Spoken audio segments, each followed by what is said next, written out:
시점은 네. 제가 당초 전망했던 거랑 크게 달라지지 않고 있어요. 2월, 3월 중에 네. 바닥을 통과할 거다. 네. 네, 레벨은 조금 더 낮아질 수 있다. 1800선 왔다 갔다 하는 수준까지에서는 조금 현금 비중을 좀 확보했다가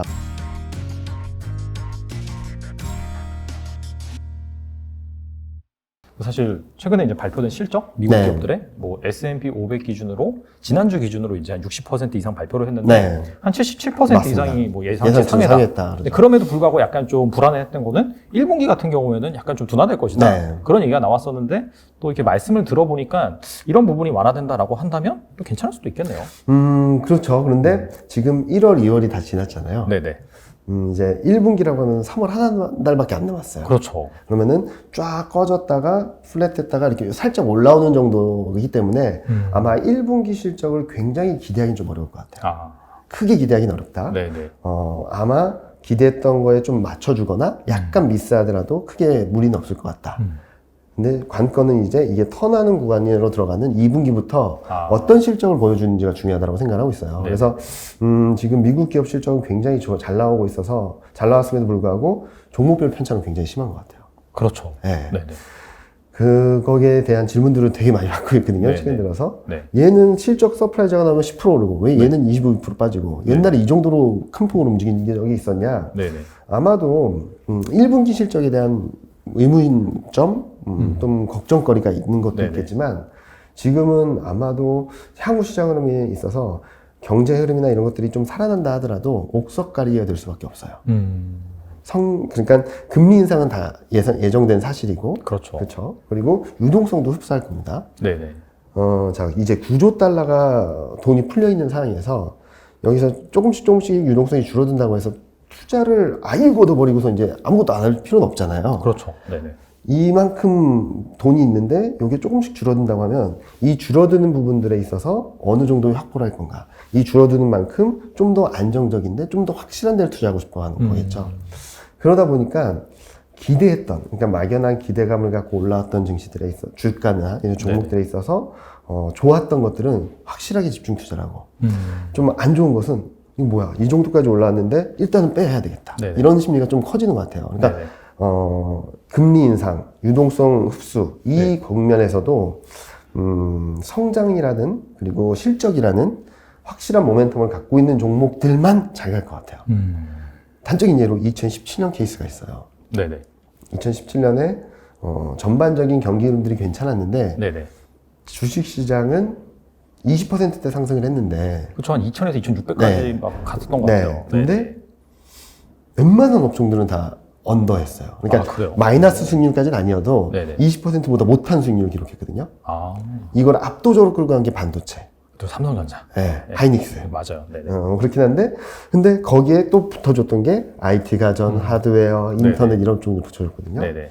왜 얘네들만 올라갔을까를 보면 금리 인상, 금리 상승, 네네. 그리고 유동성이 좀 줄어드는 그런 그림에서 확실한 모멘텀을 보여줬던 업종들이거든요. 아, 그러니까 이번에도 그래서 제가 요즘 많이 말씀드린 건 포트폴리오를 넓히지 말고 좁히자.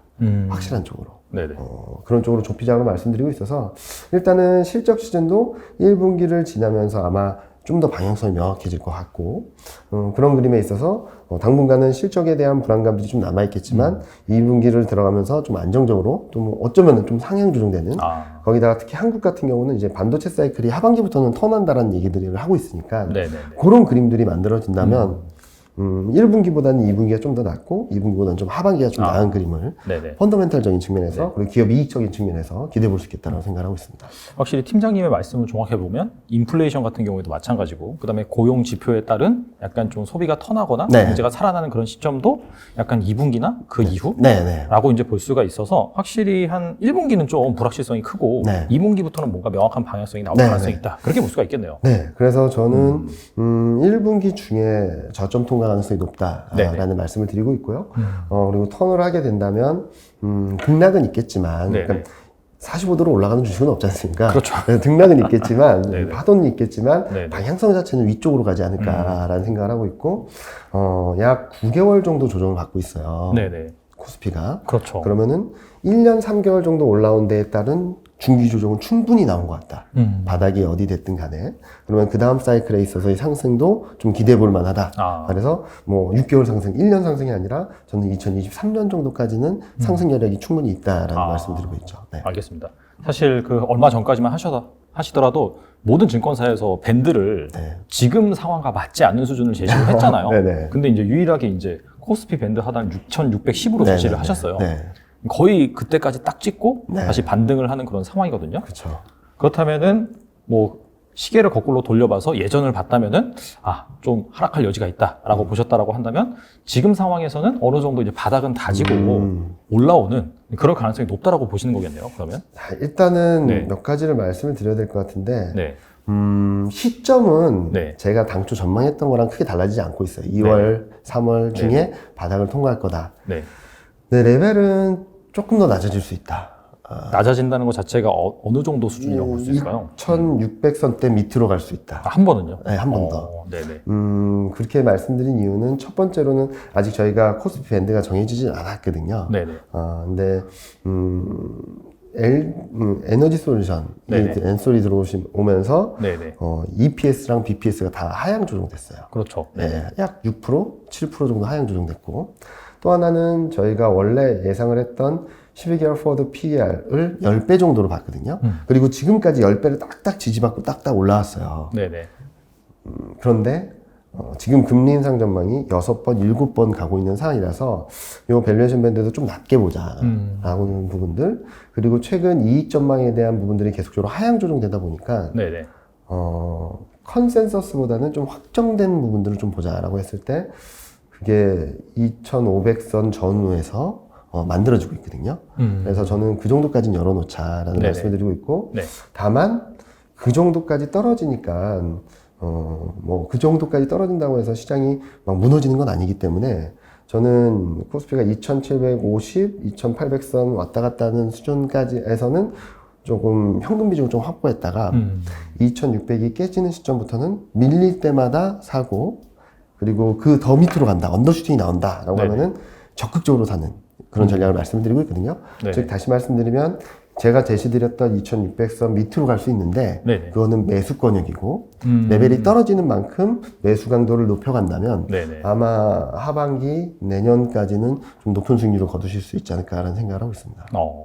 야, 2,500까지 간다라고 하면은 정고점 대비해서 거의 한 30% 정도 네. 그 정도 빠지는 네, 건데 맞습니다. 어마어마하게 이제 빠질 수 있다라고 보시는 거네요. 그쵸. 그러니까 지금 앞서 말씀드렸던 경기는 좀 불안한데 경기는 불안한데 통화 정책에 대한 부담들은 계속적으로 커지는 구간이잖아요. 네네. 그래서 이 그림 보시는 것처럼 지금은 제가 작년 10월부터 계속적으로 베어리시한 전망을 말씀드리고 있는데 요 그림 때문이에요. GDP 성장률 전망은 계속 떨어지는데 연방금리 선물이라고 해서 네네. 12개월 안에 몇 번 금리 인상을 하겠다. 미국 네네. 기준금리가 이 정도까지는 갈 것 같다라는 네네. 전망치가 들어오는데 이게 끝없이 올라가고 있잖아요. 그렇죠. 자, 이 둘 간의 간극이 이렇게 확대되는 과정으로 가게 되면은 최근 문제가 되고 있는 10년물과 2년물 국채 스프레드가 떨어지는 그림. 그렇죠. 네. 자, 그래서 이게 확대되는 구간에서는 시장이 올라가기는 좀 어렵다. 그리고 작은 변수, 작은 불확실성, 작은 트리거만 있어도 밑으로 좀 가는 그림들 보여줄 수 네네. 있다라는 네네. 생각을 하는 거고, 네네. 그럼 뭐 때문에 시장이 2월 말 3월 초에 좀 불안할까라는 것들을 말씀을 드리면 코로나19 확진자 수가 가장 많이 늘어났을 때가 1월 달이에요.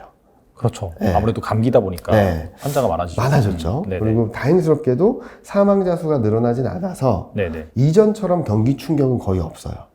근데 사람들의 경제 활동이나 뭐 그런 것들은 좀 줄어들었어요. 12월보다 좀 떨어졌습니다. 네네네. 그러면은 많은 분들이 기대했던 경기 회복보다는 좀 슬로우하거나 약간 미스하는 정도? 네네. 그 정도로 나오게 돼서 네. 통화 정책에 대한 매파적인 스탠스와 경기에 대한 불안감들이 조금 남아있다. 근데 이 정도까지 올라온 상황에서 이게 조금만 흔들려도 네네. 시장은 출렁출렁할 수 있다 정도로 말씀을 드리고 있고요. 자, 그러면은 자연스럽게 네네. 언제쯤 풀릴까? 그거는 저는 3월을 지나면서 좀 풀릴 수 있다라고 말씀드리는데 네네. 그렇게 보는 이유는 일단은 경기적인 측면에선 코로나19가 진정이 되고 있죠, 이제. 그렇죠. 100만 명 밑으로 내려가는 그림들도 네네. 보여주고. 네네. 200만 명 밑으로 내려가죠. 네네. 그렇게 보여주고 있어서 네. 이제 좀 더 날씨가 따뜻해지고 이제 업그레이드된 백신 나오고 하면은 더 진정이 되겠죠. 그리고 네네. 오미크론 특성상 지금 아프리카 쪽에서 한때 4만 명까지 확진자 수가 나왔던 게 지금 뭐 한 400명? 뭐 몇백 명 수준까지 떨어졌어요. 네네. 그 정도로 떨어지고 있는 상황이라서 미국도, 영국도, 유럽도 그렇게 떨어지겠죠. 네네. 한국도 좀 후행적이긴 하지만 결국에는 좀 꺾일 겁니다. 네네. 그렇게 되면 앞서 말씀드렸던 고용 개선, 병목 현상 완화, 네네. 소비 여력 확대 이런 것들이 시차를 두고 들어올 수 있을 거라고 그렇죠. 보고요. 네네. 또 하나는 중국 변수가 있어요. 그쵸. 네. 중국이 네. 경기가 안 좋다라고 계속 얘기하고 있잖아요. 맞아요. 네. 근데 경기 부양책을 내지 않고 있습니다. 근데 이게 12월에 약간 기준금리 인하하고 네. 약간 대출금리도 뭐 어떻게 조정하고 네. 그런 스탠스를 보이지 않았나요? 스탠스를 보이긴 했는데 네네. 지금 필요한 건 네. 사람들한테 경기 부양 정책이나 이런 것들을 세게 주면서 네네. 뭔가 경기가 돌 수 있다라는 돈을 풀었으니 정책이 들어와서 폴리시 믹스라 그러죠. 네네. 통화 정책과 재정 정책이 맞물리는 구간으로 들어가야 되는데 지금 아무것도 안 하고 있어요. 왜 안 할까라고 보면 동계올림픽 때문인 것 같아요. 동계올림픽을 앞두고서는 제로 코로나 정책을 펼치고 그렇죠. 있어요. 네네. 확진자 수 나오면 봉쇄, 네. 확진자 나오면 봉쇄. 네. 이런 상황에서 자 소비 진작을 합시다. 할 수가 없죠. 그렇죠. 그리고 파란 하늘을 보여주고 싶어서 이제 탄소 배출을 좀 제한하고 제조업 가동을 좀 제한하는데 자 공장 돌리세요 할 수 없잖아요. 그래서 지금은 그러니까 돈을 풀고 금리 인하하고 금리도 뭐 지준율 뭐 다 인하하고 있어요. 그러니까 경기 방어하기 위해서 통화 정책을 막 부양하는 건 맞아요. 네네. 근데 여기에 힘을 실어줄 만한 재정 정책이 안 들어오고 있는데 아마 동계올림픽 끝나고 이제 3월 달에 전인대가 있거든요. 네네. 그러면 이제 3월 달에 중국 경기도 좀 턴할 수 있는 그렇죠. 그런 전환점을 맞출 수 있다고 생각하는 거죠. 네네. 그래서 미국이나 글로벌 경기, 중국 경기가 좀 맞물리면서 엄청 좋아진다라기보다는 턴하는 계기를 만들어줄 수 있다. 굉장히 안 좋은 그림에서 이렇게 턴하는 그림을 만들어줄 수 있는 시점이 아마 3월, 4월 지나면서 될 거라고 생각하고 있고 통화정책도 앞서 말씀드렸던 것처럼 기준금리 인상을 끝없이 하는 건 아니거든요. 네네. 그래서 올해 6번, 내년 2번 또는 그 이상을 생각한다면 네네. 금리 인상 속도가 올해 3월, 6월 달이 가장 높고 그 다음에 이렇게 떨어진다라는 그림을 볼 수 있을 것 같아요. 네네. 그러면은 통화정책은 더 매파적이지 않을 거다. 더 금리 인상 속도가 빠르지 않을 거라는 심리가 들어올 거고 네. 단기적으로는 연준이 보여주는 금리 인상 속도, 그러니까 네네. 점도표를 통해서 확인할 수 있겠죠. 네네. 점도표를 통해서 확인하는 것과 시장이 지금 걱정하는 레벨과 이 격차를 좁히는 과정도 단기적으로 들어올 수 있다고 보고 있어요.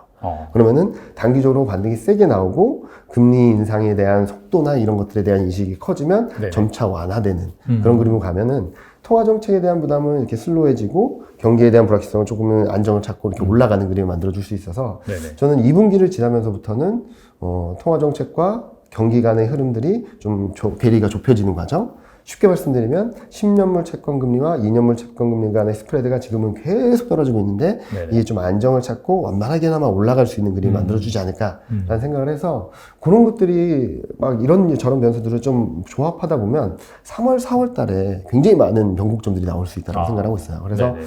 1분기 때 여러 가지 불안 요인들, 부담 요인들이 있어서 좀 더 떨어질 수는 있어도 그때가 매수 기회다라고 보시면 좋을 것 같아요. 네. 이 종합을 해보면 지금이 확실한 거는 동트기 전 새벽이다 이렇게 볼 수가 있겠네요. 네. 가장 좀 불확실성이 만기하는 그런 상황인데 사실 양기적으로 뭐 주가가 얼마까지 빠질지는 네. 알 수는 없지만 이런 불확실성 때문에 확실히 그 상단을 제한하는 네, 맞습니다. 저항은 확실히 있다. 네. 그래서 또 떨어졌을 때는 아까 말씀하신 그런 밴드 기준으로 네. 또 이제 매수를 하는 저가 네. 매수를 하는 그런 전략을 취하면 좋다. 그렇게 이제 이해할 수 있겠네요. 네. 그래서 저는 지금은 단기적으로는 계속적으로 반등시 네. 리스크 관리, 반등시 현금 비중 확대를 말씀을 드리고 있는데 네네. 아마 2월 말 3월 초 저희가 밴드를 제시드렸던 2610선이 다시 한번 깨지게 된다면 그때 밴드를 좀 조정을 하면서 네네. 전략적으로는 바이콜을 하려고 하고 있습니다. 아. 네. 밴드는 내리지만 바이콜. 이게 그런 것 같아요. 이렇게 확 빠지면은 그때 이제 손 바뀜이 일어나면서 네, 네, 맞습니다. 오히려 이제 좀 가볍게 갈 수 네, 네. 있는 그런 시그널이 되기도 하잖아요. 쉽게 말씀드리면 그러면은 뭐가 좋아지냐, 엄청 좋아지는 거 아니냐, 뭐 네네. 얘기를 하실 수도 있는데 네.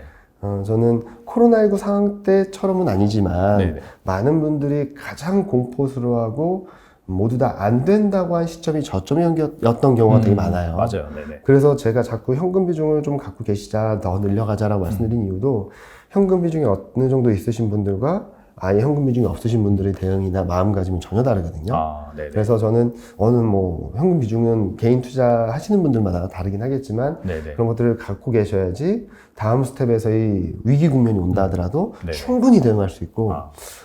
향후 턴을 한다는 구간에서도 내 수익을 좀 더 빠르게 플러스 반전시키고 그 다음 흐름에 플러스 확대를 수익률을 좀 더 극대화할 수 있는 전략으로 가져갈 수 있다고 말씀드리고 있어서 제가 보수적으로 말씀드리는 건 아마 1년으로 봤을 때 좀 네네. 짧고 네. 좀 좋게 말씀드리는 시간이 조금 더 길어질 것이다 라고 생각하고 있습니다.